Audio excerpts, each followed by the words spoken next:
Mesdames et messieurs, bonsoir. Merci d'avoir choisi RTI1 à la une de ce 20h. Jeudi prochain s'ouvrira à Bruxelles le sommet Union africaine-Union européenne. Le président Alassane Ouattara y prendra part. Il est à Bruxelles et avec ses pairs, il planchera sur la migration, la paix, la sécurité, la production des vaccins, l'éducation et la gouvernance. La paix est d'actualité en Côte d'Ivoire. Le dialogue politique a repris. Il y a eu des échanges aujourd'hui entre gouvernement et représentants des partis politiques. Que retenir de cette 5e phase du dialogue politique présidée par le ministre de l'Intérieur et de la Sécurité, Vagondo Diomandé? Des questions de fond ont été abordées ce jour. Le ministre de l'économie numérique, des télécommunications et de l'innovation, Roger Félix Adom, rassure les consommateurs ivoiriens. Il annonce la réduction des coûts des services numériques, notamment Internet et les télécommunications. Il a échangé avec les organisations de consommateurs. Les ministres européens des Affaires étrangères se réunissent par visioconférence et cette rencontre qui a eu lieu aujourd'hui précède d'autres grands rendez-vous diplomatiques prévus cette semaine. Les intenses concertations engagées depuis plus de 2 semaines sur l'avenir de la force Takuba au Mali vont se poursuivre. Soyez les bienvenus sur RTI1. Le président Alassane Ouattara est depuis ce lundi 14 février à Bruxelles pour une visite de travail.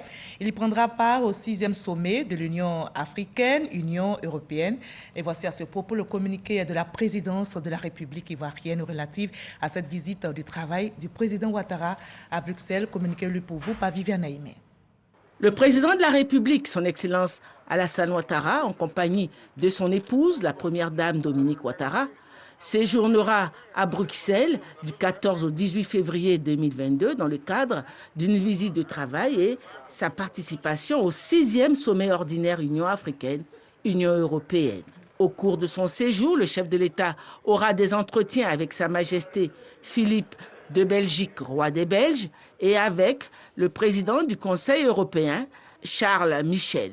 En outre, il participera à un déjeuner-débat avec la Chambre de commerce belgeo-luxembourgeoise, Afrique, Caraïbes, Pacifique. Le président Alassane Ouattara prendra également part au 6e sommet ordinaire Union africaine-Union européenne, au cours duquel seront organisées plusieurs tables rondes thématiques portant sur le financement de la croissance, le système de santé et de production de vaccins, l'agriculture et le développement durable, l'éducation, la culture et la formation professionnelle, la migration et la mobilité, l'appui au secteur privé et à l'intégration économique, la paix, la sécurité et la gouvernance, le changement climatique et la transition énergétique numérique et en matière de transport. Le chef de l'État participera à la table ronde sur le financement de la croissance et coprésidera la table ronde consacrée à l'agriculture et au développement durable. En marge du sommet, le président de la République aura une rencontre avec les parlementaires européens sur le cacao durable et s'entretiendra avec plusieurs de ses homologues. Pour rappel, le 5e sommet ordinaire Union africaine-Union européenne s'était tenu à Abidjan les 29 et 30 novembre 2017. Voilà, et ce lundi 14 février, le président de la République et son épouse, la première dame Dominique Ouattara, ont eu un dîner de travail avec le président du Conseil européen, Charles Michel, et son épouse. Et loin de la Belgique, ici en Côte d'Ivoire, les sénateurs suspendent leurs vacances parlementaires pour une session extraordinaire. Et cette session a été ouverte par le président du Sénat, Jano Aoussou Kouadio. Et cette rencontre couvre la période du 14 février au 7 mars. Et durant cette période, 11 projets de loi seront examinés. Un calendrier a été adopté dans ce sens, nous rapporte Kader Sogodoro. Pour la bonne marche de la République et pour l'intérêt supérieur de la nation, les sénateurs suspendent leurs vacances pour une session extraordinaire. Le président du Sénat, Jano Aoussou Kouadio, est là en personne pour cette séance d'ouverture. Le 4 janvier 2022, j'ai été saisi par son Excellence le Président de la République, M. Alassane Ouattara, aux fins de la convocation d'une session extraordinaire pour l'examen de 11 projets de loi. Cette saisine est conforme à l'article 95 de la Constitution qui dispose que le Parlement est convoqué en session extraordinaire par le président de chaque chambre sur un ordre du jour déterminé à la demande du président de la République ou à celle de la majorité absolue de ses membres. Les sessions extraordinaires sont closes sitôt l'ordre du jour épuisé. 11 projets de loi sont sur la table des sénateurs pour examen. Nous avons à examiner notamment des projets de loi relatifs au statut de la magistrature, au pôle pénal économique et financier, ainsi que la modification du code de procédure pénale. Des projets de loi organiques référant au Conseil économique, social, environnemental et culturel, au Conseil constitutionnel, au médiateur de la République et au Conseil supérieur de la magistrature sont également soumis à notre examen. Les sénateurs ont, au cours de cette session d'ouverture, adopté un calendrier de travail. Il court du 14 février au 7 mars. C'est à cette date qu'ils retourneront à leurs vacances. La paix est une quête permanente, dit-on, et justement, elle est d'actualité dans notre pays. Le dialogue politique a repris. Il y a eu des échanges aujourd'hui entre gouvernement et représentants des partis politiques. Que retenir au juste de cette 5e phase du dialogue politique présidée par le ministre de l'Intérieur et de la Sécurité, Vagondo Diomandé? Des questions de fond ont été abordées ce jour, nous dit Alexis Ouedraogo. Le dialogue politique poursuit les débats de sa phase 5. Après avoir réceptionné les contributions des partis politiques, le gouvernement a procédé à la compilation des observations et contributions faites par les partis et groupements politiques ainsi que de la société civile. Un travail de synthèse qui permet de proposer un chronogramme de travail. Ce lundi, tous les leaders de l'opposition ainsi que le parti au pouvoir RHDP ont pris part au rendez-vous. Les travaux reprennent demain toute la journée. Et au niveau de l'actualité de la société, la lutte contre la vie chère s'accentue en Côte d'Ivoire. Le ministre de l'économie numérique, des télécommunications et de l'innovation, Roger Félix Adom, rassure tous les consommateurs ivoiriens. Il annonce la réduction des coûts des services numériques, notamment Internet et les télécommunications. Il a échangé avec les organisations de consommateurs. Cheikh Koné pour le témoignage. Bonne nouvelle. Le coût d'Internet en Côte d'Ivoire sera bientôt supporté par toutes les couches sociales. C'est le résultat d'une rencontre d'échange entre le ministre Roger Félix Adom et les consommateurs de Côte d'Ivoire. Ces derniers, au sortir de cet entretien, se disent satisfaits et confiants pour la réalisation de cette promesse. Au sortir de cette rencontre, nous sommes satisfaits parce que le ministre nous a rassurés que nos préoccupations seront prises en compte et nous savons qu'il va le faire. Le ministre a par ailleurs mentionné quelques actions prioritaires qui seront mises en œuvre. Nous avons 2 programmes majeurs que nous allons mettre en œuvre dès 2022, donc dès les semaines à venir. Le premier, c'est un programme qui fera que partout en Côte d'Ivoire, nous ayons des connexions Internet de très bonne qualité, à coût confortable pour tout le monde. Et le second programme, c'est de faire en sorte que tous les ménages, tous les villages, tous les centres de santé, tous les établissements scolaires puissent avoir au moins un ordinateur ou une tablette. Cette action s'inscrit dans le programme national de lutte contre la cherté de la vie. Nous sommes le 14 février aujourd'hui et c'est la fête des amoureux. On vous donne quelques astuces dans ce JT pour exprimer votre amour à votre partenaire. Ça consolide l'amour, ça va dire « je t'aime ». Et chacun a son idée selon sa culture, que ceux qui s'imaginent que les dîners aux chandelles, fleurs et autres déclarations enflammées sont des idées importées se détrompent. Les Africains ont des preuves d'amour qui peuvent rendre Cupidon jaloux. Et ça peut inspirer bien d'autres, n'est-ce pas, Patricia Mouetia? Yopougon, ce samedi matin, nous rendons visite au couple Kwamenan. En 2013, ils se rencontrent via les réseaux sociaux. Ensemble, depuis 8 ans, ils vivent une relation particulièrement épanouissante. Arthur partage son temps avec sa femme à la cuisine, une façon pour lui d'exprimer son amour, quand on sait que les Africains se laissent très peu aller à des démonstrations d'affection. Nos anciens, ils avaient leur façon d'exprimer, de fonctionner, comme vous dites. Ils avaient leur façon de vivre leur amour, leur affection, leur sexualité. On a reçu cela, on dirait, c'est l'héritage culturel. Petit à petit, c'est vrai. Bon, on rejoint les Occidentaux dans l'extériorisation de leur amour, mais c'est un héritage qui vient de très très loin de tous nos anciens. Le couple Doumbouya, ensemble depuis 2 ans, se définit comme un couple moderne. Cependant, ils évitent les démonstrations d'amour dans leur cadre de vie immédiat. Ici, c'est un village. Il y a des trucs quand tu fais, il y a les vieilles personnes qui peuvent voir ça que c'est mal poli. Voilà, sinon, en dehors d'ici, souvent quand je vais faire les petits 100 pas, à un autre petit brin-brin, on sent dans les petits glaciers, on s'attrape les mains. Bon, de temps en temps, on fait ça. Pour cet homme religieux, la manifestation de l'amour fait partie des préceptes de Dieu. Nous devons montrer à nos femmes tous les jours que nous les aimons. Et la femme aussi, vice-versa, doit montrer à son mari qu'il aime son mari, ainsi que les enfants doivent ressentir, n'est-ce pas, l'impact de cet amour-là. Jean-Paul Kwame, sexologue et sociologue, estime que la manière dont nous exprimons notre amour est régie par la société dans laquelle nous évoluons. Il y a les je t'aime, mais il y a aussi les bisous dans le cou qui aident à produire une hormone qu'on appelle l'oxytocine, qu'on appelle autrement l'hormone de l'attachement. Donc il est très souvent bien de faire des bisous partout, mais surtout dans le cou. Il est aussi important de préparer la sexualité.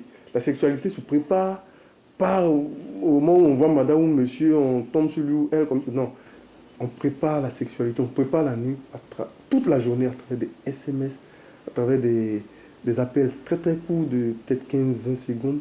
C'est important, ça rassure l'autre.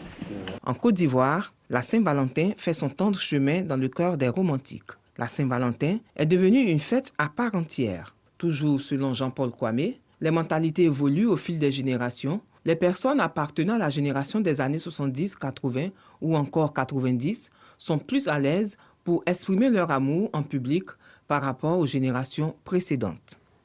Et l'essentiel est d'aimer. La Saint-Valentin, la fête des amoureux, inspire aussi beaucoup d'artistes dans leur création. L'ingénieur culturel Dr Alain Taï fait partie de ces artistes et justement à l'occasion de cette fête de célébration de l'amour, il dédie un poème à toutes les femmes mères de Côte d'Ivoire. Issa Tchonayo.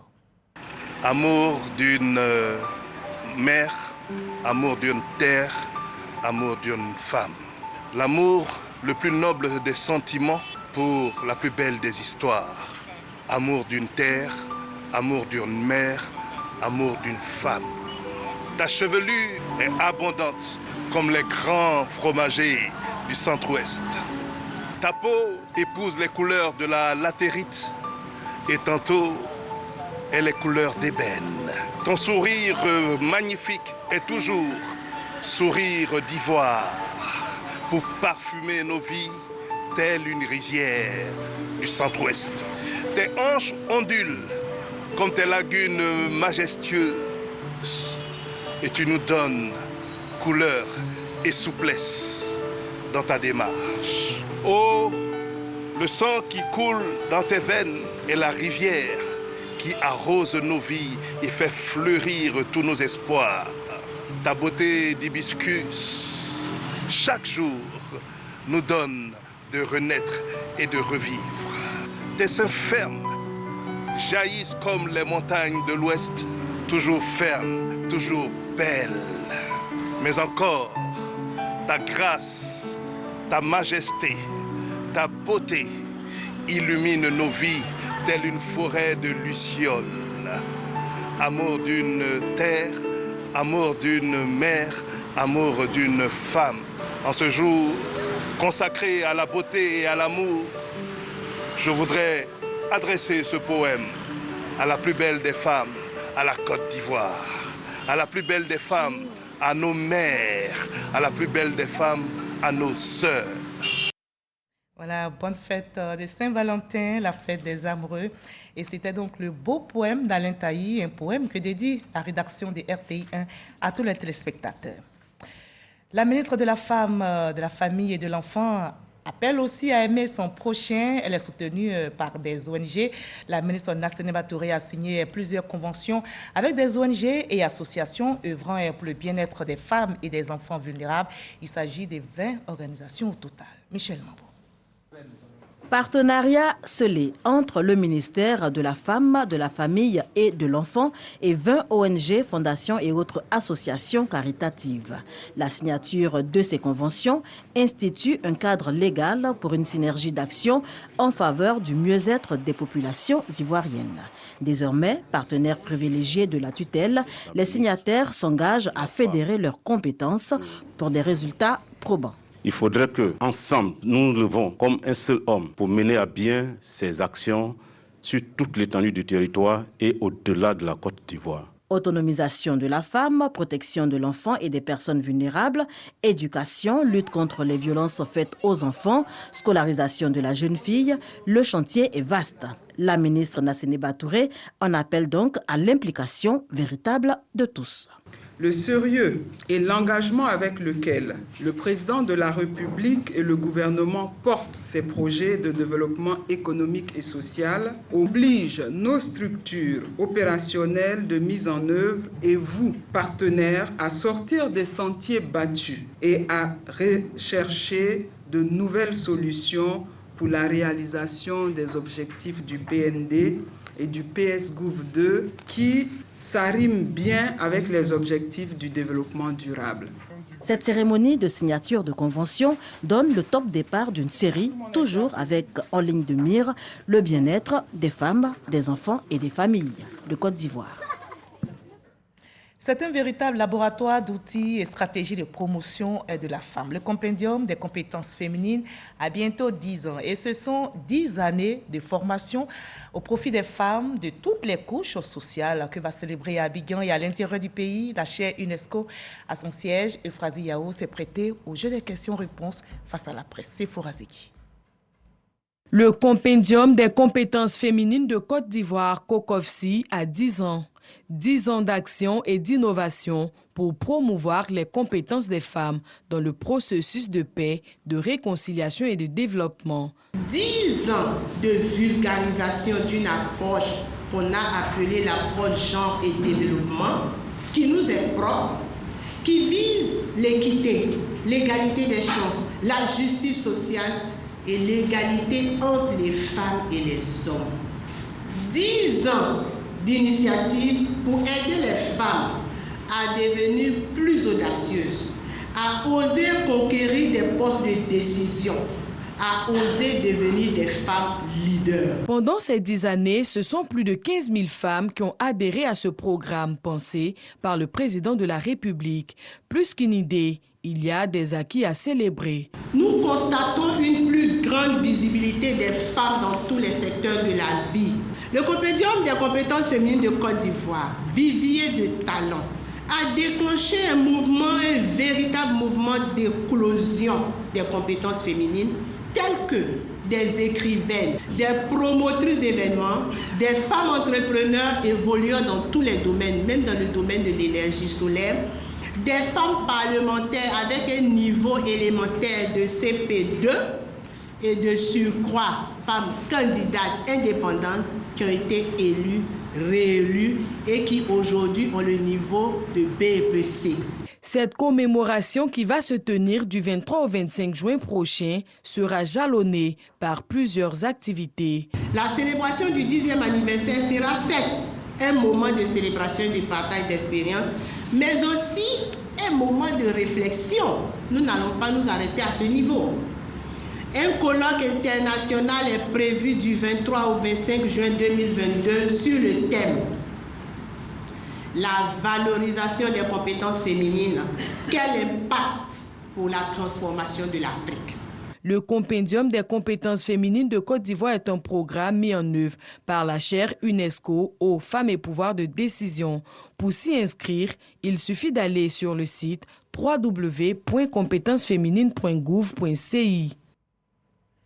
On prend aussi la bonne gouvernance dans notre pays. Le président du MAEP était justement en visite de travail chez Ngolo Coulibaly. On en sait plus avec notre reporter Issa Chunayo. À la tête de la Commission nationale du mécanisme africain d'évaluation par les pairs, CNMAEP, depuis le 8 décembre 2021, le professeur Soro Moussa David a entrepris une tournée dans les structures de bonne gouvernance et de lutte contre la corruption.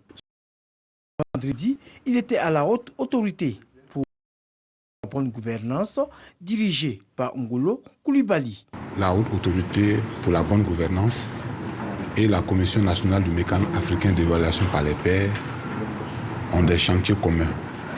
Il était important de passer pour que nous puissions parler de ces chantiers et renforcer notre collaboration dans le cadre de la mise en œuvre de ces chantiers.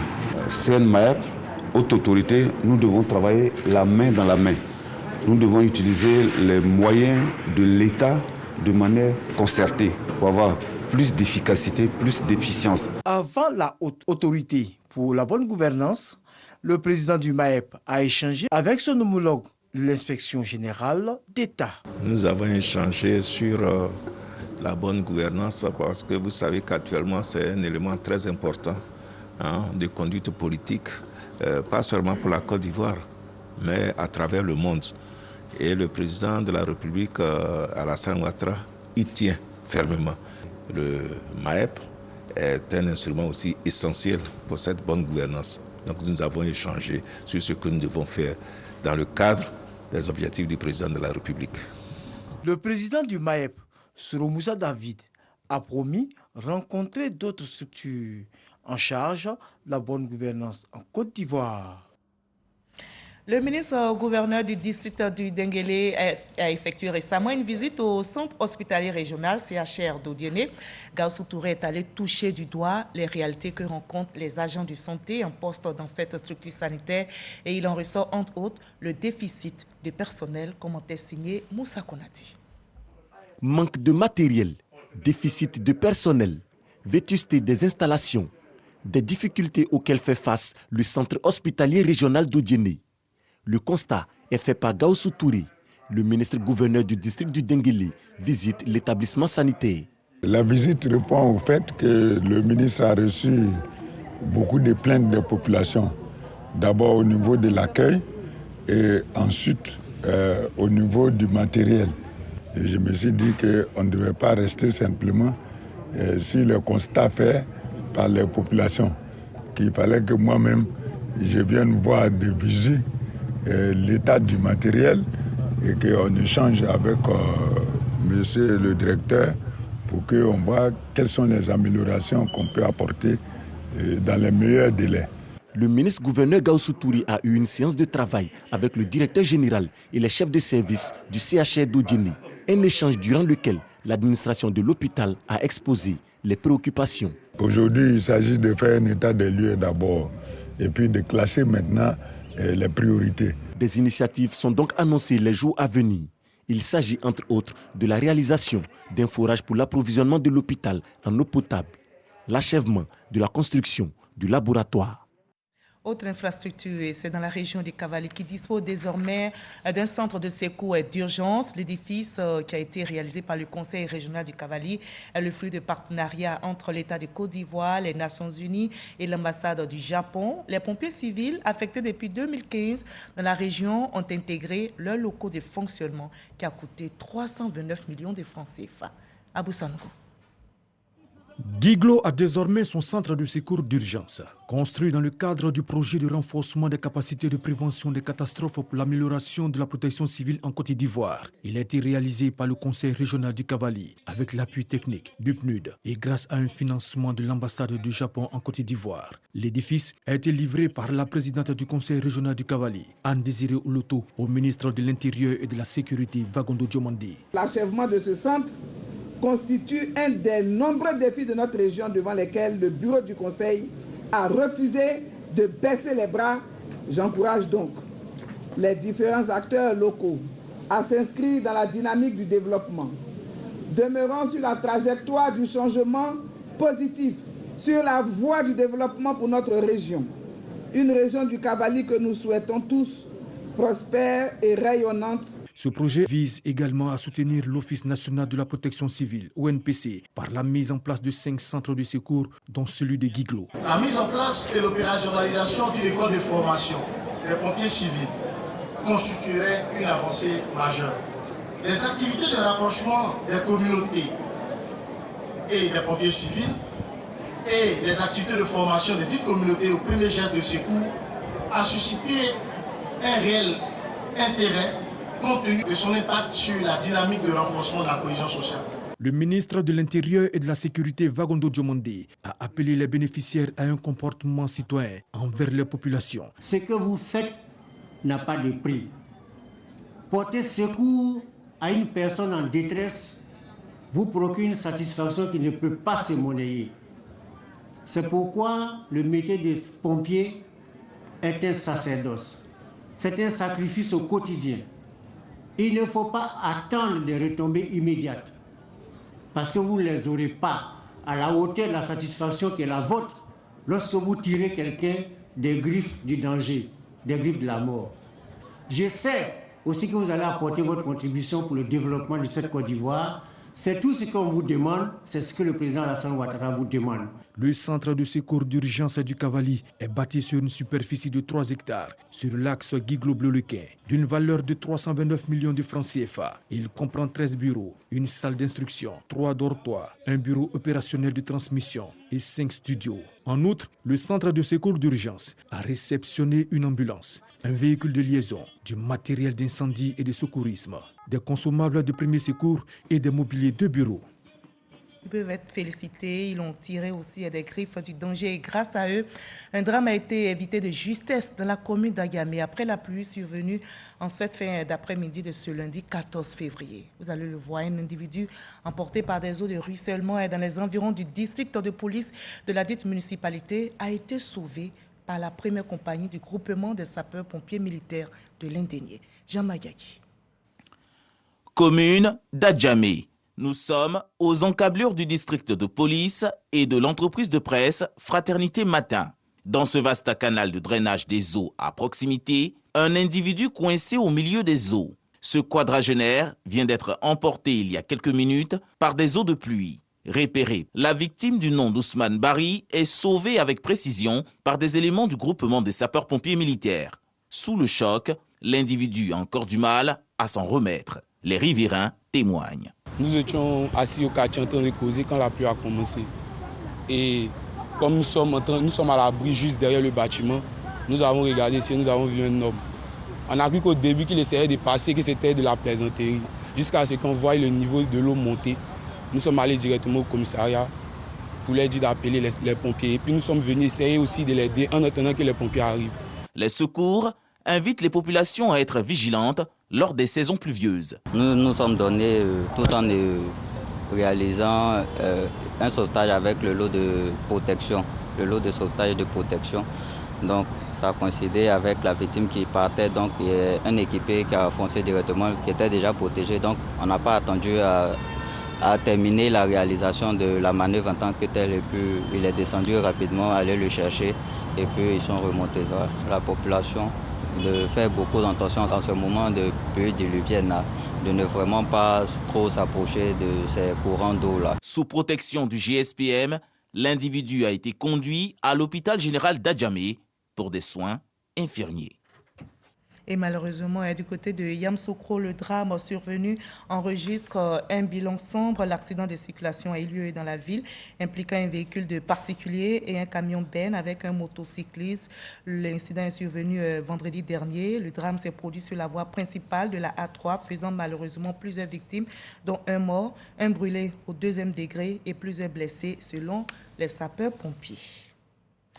Le département de Katiola dispose désormais d'un comité de sages. Ce comité vient pour aider l'administration à œuvrer pour un mieux-être des populations. À la tête de ce comité, le général à la retraite, Gaston Wassena Kone, il a été installé par le ministre des Mines, du Pétrole et de l'Énergie, Thomas Camara, cadre de Katiola. Le reportage est signé Kader Sogodogo. Le général à la retraite, Gaston Wassena Kone, tenu par le ministre des Mines, du Pétrole et de l'Énergie et le préfet du département de Katiola, Clément Kwame Bikalou, est installé officiellement en qualité de président du comité des sages du département de Katiola. Son âge et son influence auront été les facteurs clés de son choix, ainsi que de la vingtaine d'hommes et de femmes issus de différents secteurs d'activité qui vont l'accompagner. Leur expérience, leurs compétences et leur sagesse doivent servir à promouvoir un mieux-être des populations de Katiola. L'idée est du préfet du département et il compte assumer cette responsabilité. Ce comité des sages-là, nous le voyons comme un instrument au service de l'administration pour la quête et la préservation de la cohésion sociale. Et dans notre esprit, c'est revenu un peu à notre vieille tradition d'arbre à palabre. C'est une très bonne initiative. Elle va nous permettre de nous retrouver régulièrement. Ce comité est en réalité un outil qu'il va utiliser pour que notre région aille de l'avant. Le comité des sages du département de Katiola pourra compter sur le soutien du ministre des Mines, du Pétrole et de l'Énergie, Thomas Kamara, fils du terroir. Nos attentes, c'est que ce comité fonctionne correctement en collaboration avec monsieur le préfet et fasse en sorte que les crises, quand elles doivent arriver, qu'on évite qu'elles arrivent.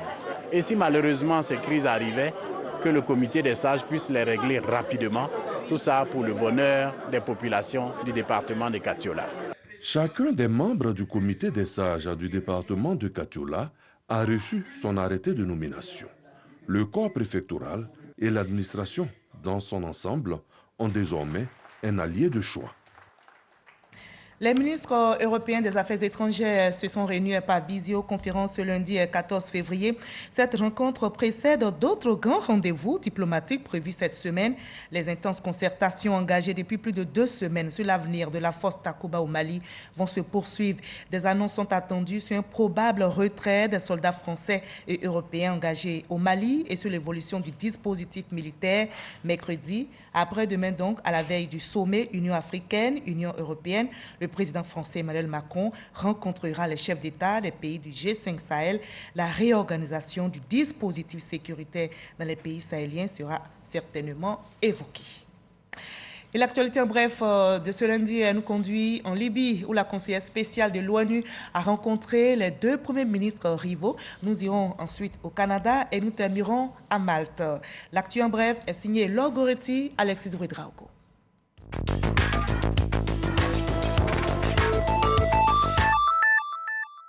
La Libye a 2 premiers ministres, Abdelhamid, en poste depuis 1 an, et Fatih Bachaga, l'ancien ministre de l'Intérieur choisi jeudi dernier par le Parlement de Tobrouk.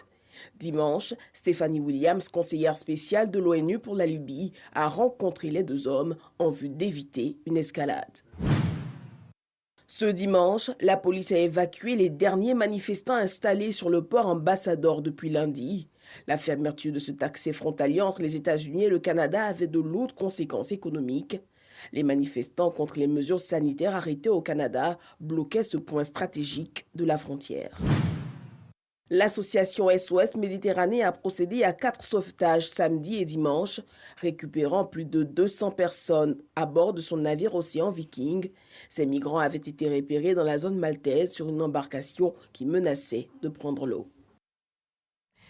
Point final de ce 20h. Merci à vous tous de votre aimable attention. Ne nous lassons pas d'aimer notre prochain. Bonne fête de Saint-Valentin à tous. Demain 20h, retrouvez Fatou Fofana. Surtout, prenez soin de vous.